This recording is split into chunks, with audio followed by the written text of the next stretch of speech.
Welcome to V3 news లక్ష్యం సమాజహితం. నేను మీ వరలక్ష్మి. ముందుగా హెడ్లైన్స్ చూద్దాం. ఉగ్రవాదులకు షెల్టర్ జోన్గా హైదరాబాద్. బీజేపీ రాష్ట్ర అధ్యక్షుడు బండి సంజయ్ కుమార్ ఆందోళన.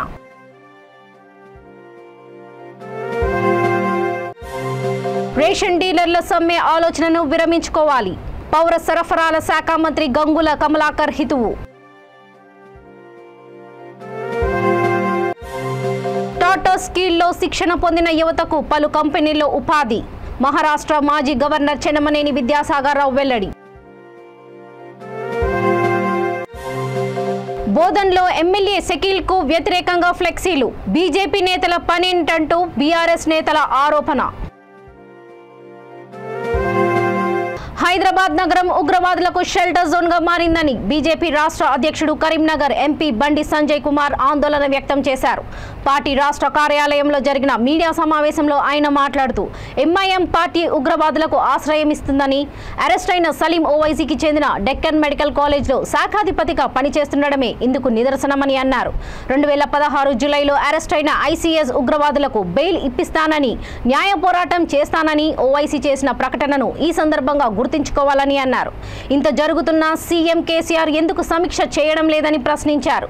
ఓటు బ్యాంక్ కోసం, అధికారం కోసం బీఆర్ఎస్, కాంగ్రెస్ పార్టీలు మజ్లిస్తో అంటకాగుతున్నాయని ధ్వజమెత్తారు. ఈ నేపథ్యంలో తెలంగాణ ప్రజలు వాస్తవాలు తెలుసుకోవాలని కోరారు. కాగా ప్రభుత్వానికి దమ్ముంటే ఓఆర్ఆర్ లీజ్పై సిబిఐ విచారణ జరపాలని డిమాండ్ చేశారు. రాష్ట్రంలో గత కొన్ని రోజులుగా సమ్మె చేస్తున్న పంచాయతీ కార్యదర్శులకు తమ పార్టీ పూర్తి మద్దతు ఇస్తుందని, వారికి అండగా ఉంటామని స్పష్టం చేశారు. హైకోర్టు చువాట్లు పెట్టిన వ్యక్తికి సీఎం చీఫ్ అడ్వైజర్ పదవిస్తారా అని ప్రశ్నించారు. సోమేష్ కుమార్ రాజ్యాంగేతర శక్తిగా మారనున్నారని వ్యాఖ్యానించారు. కర్ణాటక ఎన్నికల్లో మళ్లీ అధికారం చేపట్టేది బీజేపీనే అని ధీమా వ్యక్తం చేశారు. మీడియా సమావేశంలో పార్టీ రాష్ట్ర కార్యదర్శి డాక్టర్ ఎస్ ప్రకాష్ రెడ్డి, అధికార ప్రతినిధులు NV Subhash, CVH Vittal, Poreddy Kishore Reddy, retired IPS అధికారి కృష్ణప్రసాద్ తదితరులు పాల్గొన్నారు. యాంటీ టెర్రరిస్ట్ స్క్వాడ్ మధ్యప్రదేశ్ వాళ్ళు పరిచయం జరిగింది. ఈ సంస్థ ఐసిస్ కంటే చాలా ప్రమాదకరమైనది, చాలా డేంజర్. ఈ రసాయన జీవ ఆయుధాలతో పాటు వాటితో దాడులు చేస్తూ ఒక భయానక వాతావరణం సృష్టిస్తూ ఒంటరిగానే ఎవరిపైన అయినా దాడులు చేసేటువంటి ఒక శిక్షణ ఇస్తున్నటువంటి సంస్థ ఈ హెచ్యుటి. ఇటువంటి ఒక ప్రమాదకరమైనటువంటి టెర్రరిస్ట్ సంస్థకు, ఆ వ్యక్తులకు హైదరాబాద్ షెల్టర్ జోన్గా మారడం చాలా బాధాకరం. మేము మొదటి నుంచి చెప్తున్నాం, మేము పాత బస్తీ అనేది ఉగ్రవాదులకు అడ్డగా మారిందని చెప్పి, అక్కడున్న మజ్లిస్ పార్టీ ఉగ్రవాదులకు, రోహింగ్యాలకు ఆశ్రయం ఇస్తుందని చెప్పి అనేక సందర్భాల్లో స్పష్టం చేయడం జరిగింది. పాకిస్తాన్ కానీ, బంగ్లాదేశ్ కానీ వీసా గడువు ముగిసినప్పుడు కూడా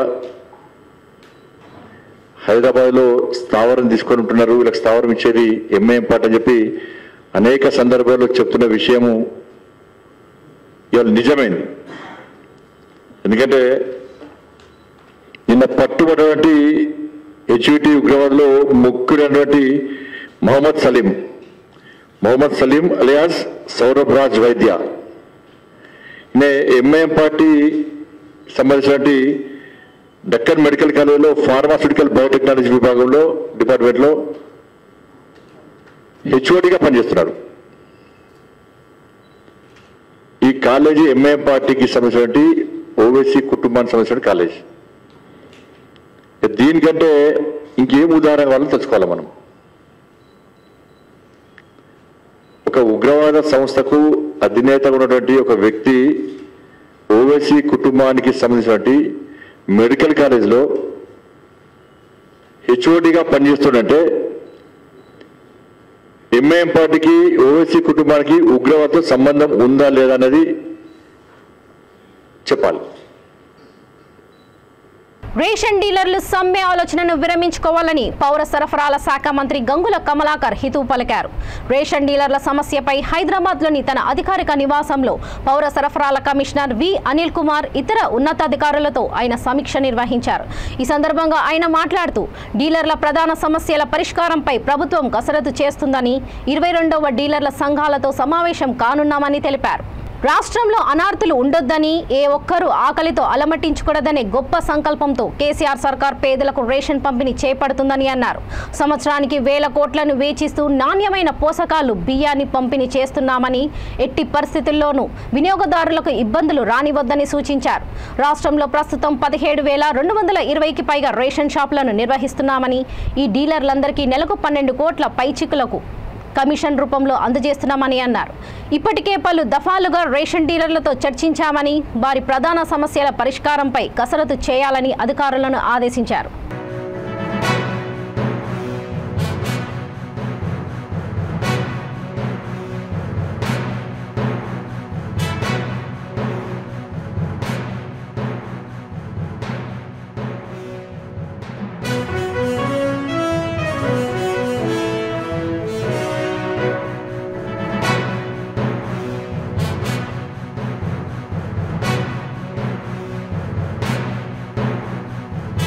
జగిత్యాల జిల్లా మెట్పల్లి ఎస్ఆర్ఎస్పీ కళ్యాణ మండపంలో ప్రతిమ ఫౌండేషన్ ఆధ్వర్యంలో టాటా స్కిల్లో శిక్షణ పొందిన వారికి మహారాష్ట్ర మాజీ గవర్నర్ చెన్నమనేని విద్యాసాగరరావు సర్టిఫికెట్ అందజేశారు. ఈ సందర్భంగా ఆయన మాట్లాడుతూ టాటా స్కిల్లో శిక్షణ పొందిన యువకుల వివిధ కంపెనీలలో ఉద్యోగాలు చేస్తున్నారని అన్నారు. తాజాగా విడుదలైన 10వ తరగతి ఇంటర్లో ఫస్ట్ క్లాస్లో పాస్ అయిన విద్యార్థులను శాలువలతో సత్కరించారు. ఈ కార్యక్రమంలో Meesala Poshaiah, Baddam Gangareddy, Surabhi Naveen, Chetlapalli Meena, Sikandar Goud, Bodla Ramesh, Tata skill learning staff, శిక్షణ పొందుతున్న యువత పాల్గొన్నారు.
చాలా తొందరగా ఈ కార్యక్రమాన్ని నిర్వహించడం జరిగింది. కానీ ఈ కార్యక్రమానికి మనకు కేటాయించినటువంటి సమయం సరిపోతుంది. చెప్పవలసిన చేయవలసిన విషయాలన్నీ కూడా అందరూ తెలుసుకునేటువంటి అవకాశం ఉంటుంది. కరీంనగర్లో నిన్న కార్యక్రమాలు కాదు, 50,000, 1,00,000, 2 లక్షలతో పెట్టే కార్యక్రమాలే చిన్నవి. మనం ఒక కుండెడు పాలలో తోడేస్తాం. మనం దేని తోడేస్తాం? పెరిగినా పోచయ్య గారు, మన ఇక్కడ ఉన్నటువంటి వాళ్ళ పెద్దలు, వీళ్ళందరూ ఈనాడు చేసేటువంటి చిన్న కార్యక్రమంతో ఎంతో పెద్ద కార్యక్రమం జరుగుతుంది. 2-3 పెరుగు చుక్కలతోని గుంటల కొద్ది అమృతాలు తయారు చేసేటువంటి అవకాశం ఉంటుంది. అటువంటి కార్యక్రమం ఇదని.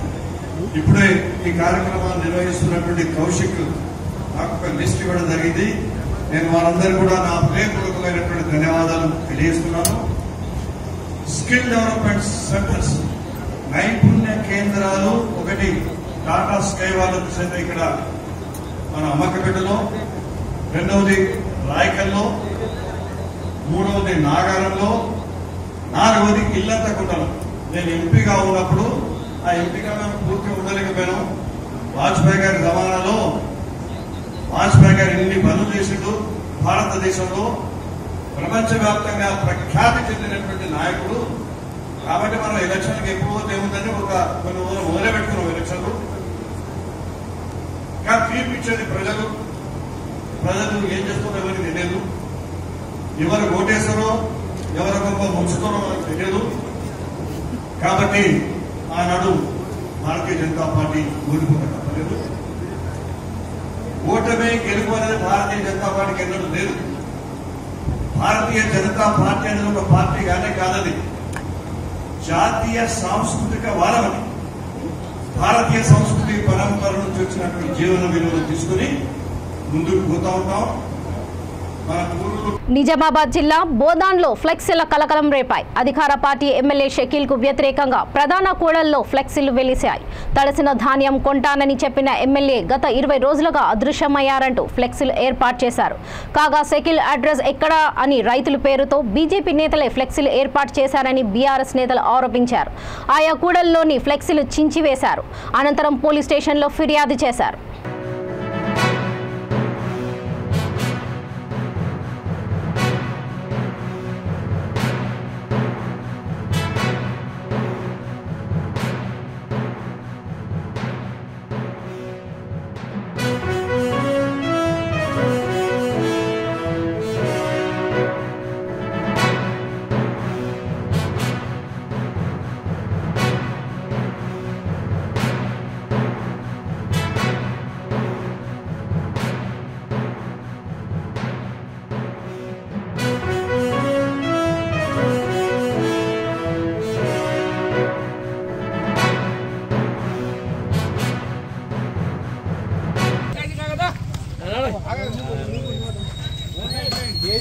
फोन की कर रहा हूँ भाई फोन के करे जय तेलंगाना जय तेलंगाना जय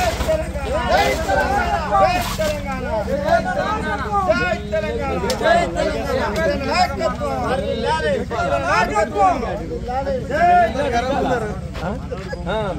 जय तेलंगाना जय तेलंगाना। నిజామాబాద్ జిల్లా డిహెచ్పల్లి శివార్లో సర్వీస్ రోడ్ వేయాలంటూ జాతీయ రహదారిపై స్థానికులు ఆందోళనకు దిగారు.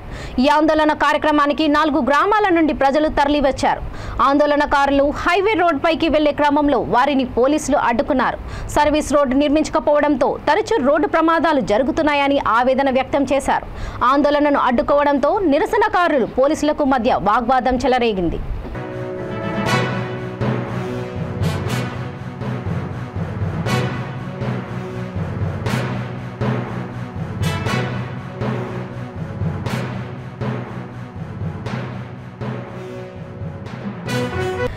ఇతర రాష్ట్రాల నుండి అక్రమంగా మద్యం తెచ్చి హైదరాబాద్లోని పలు ప్రాంతాల్లో విక్రయిస్తున్నారన్న సమాచారంతో మేడ్చల్ కుత్బుల్లాపూర్ ఎక్సైజ్ పోలీస్ తనిఖీలు నిర్వహించారు.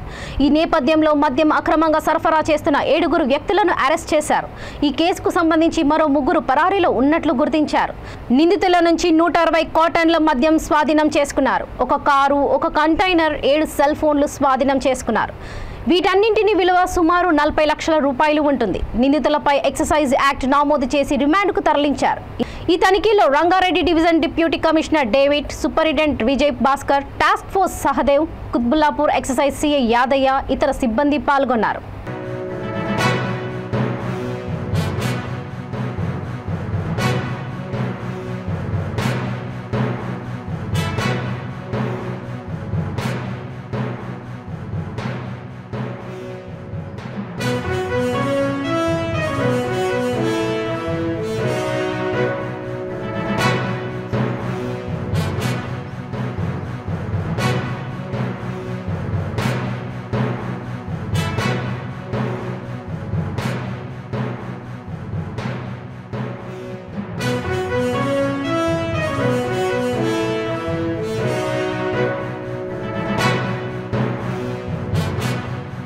వికారాబాద్ జిల్లా పరిగి మండలం బసిరెడ్డిపల్లి శ్రీ కృష్ణగిరి క్షేత్రంలోని కృష్ణానంద స్వామి ఇచ్చిన ఆయుర్వేదిక్ మందులతో 2 కిడ్నీలు పాడైన తమ కుమారుడు వేణుగోపాల్ ఆరోగ్య పరిస్థితి మెరుగైందని విజయవాడకు చెందిన కృష్ణప్రియ మీడియాకు తెలిపారు. తమ కుమారుడికి 2 కిడ్నీలు చెడిపోవడంతో కిడ్నీలు మార్పిడి చేయాలని డాక్టర్లు చెప్పడంతో తన దగ్గర ఉన్న డబ్బులన్నీ ఖర్చయిపోయాయని ఎంతో బాధపడ్డానని తెలిపారు. డయాలసిస్ చేయించుకోవడానికి కూడా డబ్బులు లేని సమయంలో శ్రీ కృష్ణగిరి క్షేత్రంలోని కృష్ణానంద స్వామిని ఆశ్రయించానని తెలిపారు. ఇక్కడ ఇచ్చిన ఆయుర్వేదిక్ మందులతో తన కుమారుడి ఆరోగ్యం బాగా మెరుగుపడిందని సంతోషం వ్యక్తం చేశారు. ఇది వరకు తన కుమారుడు ఏమి తినేవాడు కాదని, కానీ ఇప్పుడు కృష్ణానంద స్వామి ఇచ్చిన మందులు వాడడంలో అన్నం కూడా తింటున్నాడని ఆనందం వ్యక్తం చేశారు. ఈ విషయంలో తమకు ఎంతగానో సహకరించిన కృష్ణానంద స్వామికి ఎంతో రుణపడి ఉన్నామని అన్నారు.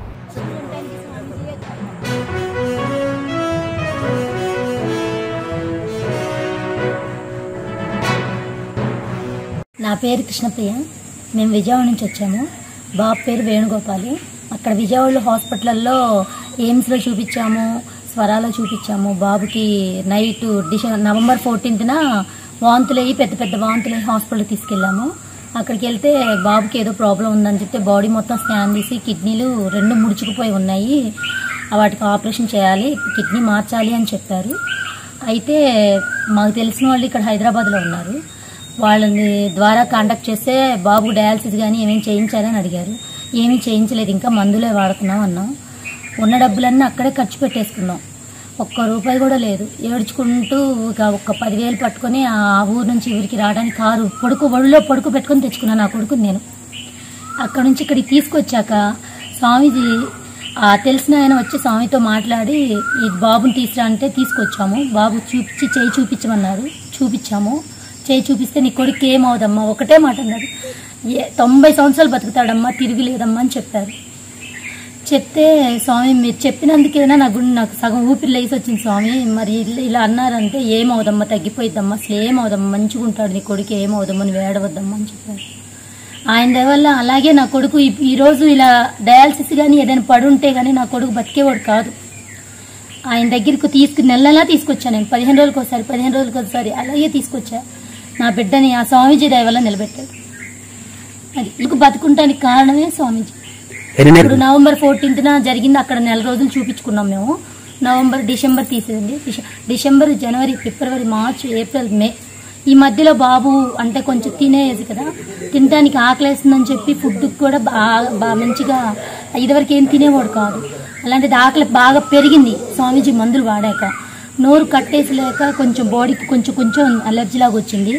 ఆయన దగ్గర తీసుకురాగానే ఆయన చేయి పెట్టి ఆయన నీకేమవుదమ్మా నీ కొడుకు అని ఒళ్ళంతా రుద్ది నా కొడుక్కి ఆ 2 రోజులకే రుద్దంగానే 3వ రోజుకే నా కొడుకు ఉపశమనం ఇచ్చేసింది. ఆయన దయ వల్ల నా కొడుకు ఈరోజు ఇలా ఉండటానికి కారణం ఆయనే, కృష్ణానంద స్వామి గారికి. కంటి వెలుగు తరహా పథకం తెలంగాణలో తప్ప దేశంలో ఎక్కడా లేదని మేడ్చల్ జిల్లా ఫిర్జాదిగూడ మున్సిపల్ కార్పొరేషన్ 26వ డివిజన్ కార్పొరేటర్ పప్పుల రాజేశ్వర్ అంజిరెడ్డి అన్నారు. డివిజన్లోని వార్డ్ కార్యాలయంలో 2వ విడత కంటి వెలుగు కార్యక్రమాన్ని mayor Jakka Venkatareddy, deputy mayor Kurra Sivakumar Goud, commissioner వంశీకృష్ణతో కలిసి ఆమె ప్రారంభించారు. ఈ సందర్భంగా ఆమె మాట్లాడుతూ ముఖ్యమంత్రి కేసీఆర్ ఎంతో ప్రతిష్టాత్మకంగా కంటి వెలుగు కార్యక్రమాన్ని ప్రారంభించారని తెలిపారు. ఈ సువర్ణ అవకాశాన్ని ప్రతి ఒక్కరూ సద్వినియోగం చేసుకోవాలని విజ్ఞప్తి చేశారు. ఈ కార్యక్రమంలో కాలనీ పెద్దలు, మహిళలు తదితరులు పాల్గొన్నారు.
లో ఏర్పాటు చేసినటువంటి కంటి వెలుగు కార్యక్రమానికి ముఖ్య అతిథులుగా మేయర్ గారు, డిప్యూటీ మేయర్ గారు, కమిషనర్ గారు మరియు అధికారులు మరియు 26 డివిజన్ ప్రజలు పెద్ద ఎత్తున పాల్గొని కంటి వెలుగు కార్యక్రమాన్ని ప్రారంభించడం జరిగింది.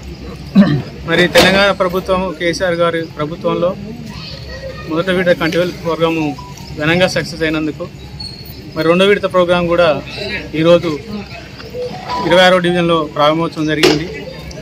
మరి ఉద్యమ సమయంలో కేసీఆర్ గారు అనేక గ్రామాలు తిరుగుకుంటూ అనేక సమస్యల మీద ఫోకస్ పెట్టి ఏదైతే ప్రధానమైన సమస్యలు ఉన్నాయో దాంట్లో మొదటి ప్రధాన సమస్యగా కంటి వెలుగు కార్యక్రమం చేపట్టడం జరిగింది. మరి ఎంతోమంది డబ్బు ఉన్నా కూడా సమయం ఉండదు, సమయం ఉంటే డబ్బు ఉండదు, రెండు ఉంటే తీసుకుపోయే వాళ్ళు ఉండరు చెక్ చేయడానికి.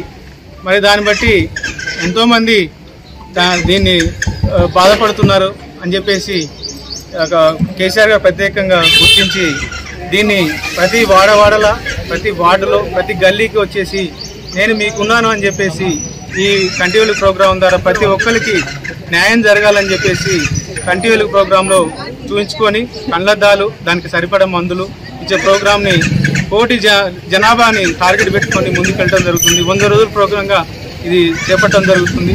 అంతే పెద్ద ఎత్తున ప్రజలు కూడా దీనికి స్పందన చేస్తూ స్వచ్ఛందంగా వస్తూ ఒక మంచి కార్యక్రమం చేపడుతున్నారని కేసీఆర్ గారి నాయకత్వంలో, మా మల్లారెడ్డి గారి నేతృత్వంలో, మా ఫిర్యాదు కూడా మొత్తము బాడీ నేతృత్వంలో ఈ కార్యక్రమాన్ని దిగ్విజయంగా నిర్వహిస్తూ ఉన్నాము. 6 రోజుల కార్యక్రమాన్ని ఇక్కడ ఈరోజు 11వ తారీఖు నుంచి 18వ తారీఖు వరకు మేము నిర్వహిస్తూ ఉన్నాము. శనివారం మాత్రం సెలవు ఉంటుంది కాబట్టి ప్రతి ఒక్కళ్ళు మీ మీడియా ద్వారా నేను పిలిపిస్తా ఉన్నాను. శంకర్నగర్ డివిజన్ ఆఫీస్ దగ్గర ఉంది. దీన్ని సద్వినియోగపరచుకొని దీన్ని ముందుకు తీసుకెళ్లి తెలంగాణ ప్రభుత్వానికి, కేసీఆర్ గారికి మద్దతు తెలుపుతే ఇంకా మంచి మంచి కార్యక్రమాలు రాబోయే ఎలక్షన్లో ప్రజలందరూ మద్దతు ఉండాలి. ఈ మద్దతుతో ఇంకా మంచి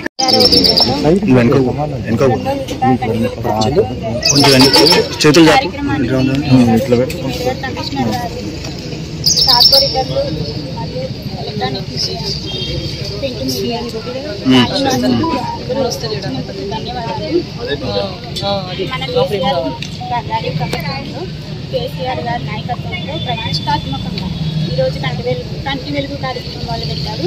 మొదటి విడత కంటి వెలుగు కార్యక్రమం రెండో విడత కార్యక్రమం కూడా మొదలుపెట్టారు. ఈ కార్యక్రమంలో ప్రజలకు అవసరమైన కంటి అద్దాలు, మందులు, ప్రతి పనికి కూడా ముందుకు వస్తున్నాను. ఏదైనా కానీ ప్రతి ఒక్కటి మేము ఏది చెప్పినా కానీ ముందుకు వచ్చి ప్రతి ఒక్కటి పరిష్కరిస్తారు. మాకు ఏదైనా పర్వాలేదు. వాటర్ రాకున్నా, మాకు రోడ్లు లేకున్నా, ప్రతిదీ కూడా ఏదైనా ప్రాబ్లం వచ్చిందంటే చాలు, కరెంటు లేకపోయినా కానీ ప్రతి ఒక్కటి మాకు ఇట్లా చెప్పగానే ఇలా చేసేస్తారు బేట. మాకు ఏ ప్రాబ్లం ఉండదు అసలు మా ఏరియాలో మాత్రం. ప్రతి ఒక్కటి చెప్పగానే చేసేస్తూనే ఉంటారు నాన్న. Hyderabad Osmania medical college metro station కింద వేగంగా వచ్చిన ఆటో ఢీకొని ఓ మహిళ అక్కడికక్కడే మృతి చెందింది. ఈ విషయం తెలుసుకున్న అఫ్జల్గంజ్ పోలీసులు సంఘటన స్థలానికి చేరుకొని కేసు నమోదు చేసుకుని దర్యాప్తు చేపట్టారు.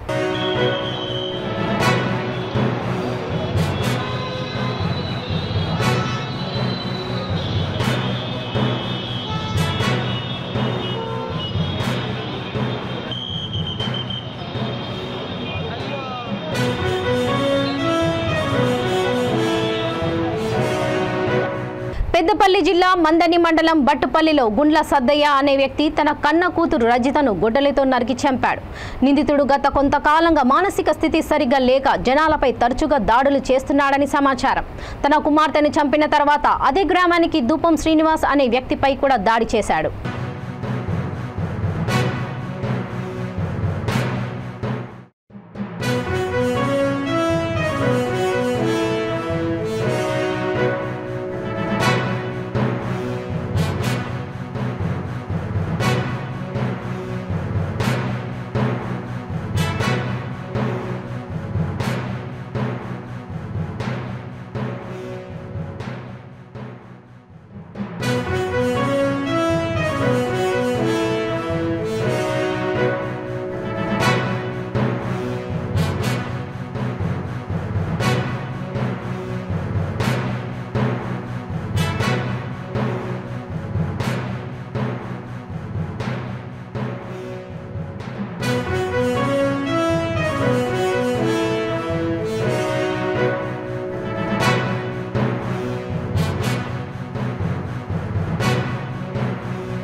ఇక బులెటిన్స్ ముగించే ముందు ముఖ్యాంశాలు మరోసారి. ఉగ్రవాదులకు షెల్టర్ జోన్గా హైదరాబాద్. బీజేపీ రాష్ట్ర అధ్యక్షుడు బండి సంజయ్ కుమార్ ఆందోళన.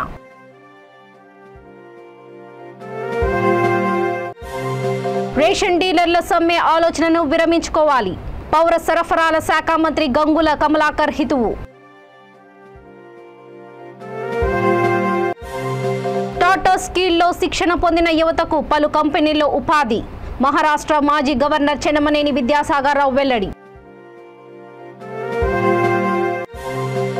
బోధన్లో ఎమ్మెల్యే షకీల్ కు వ్యతిరేకంగా ఫ్లెక్సీలు. బీజేపీ నేతల పనేంటంటూ బీఆర్ఎస్ నేతల ఆరోపణ.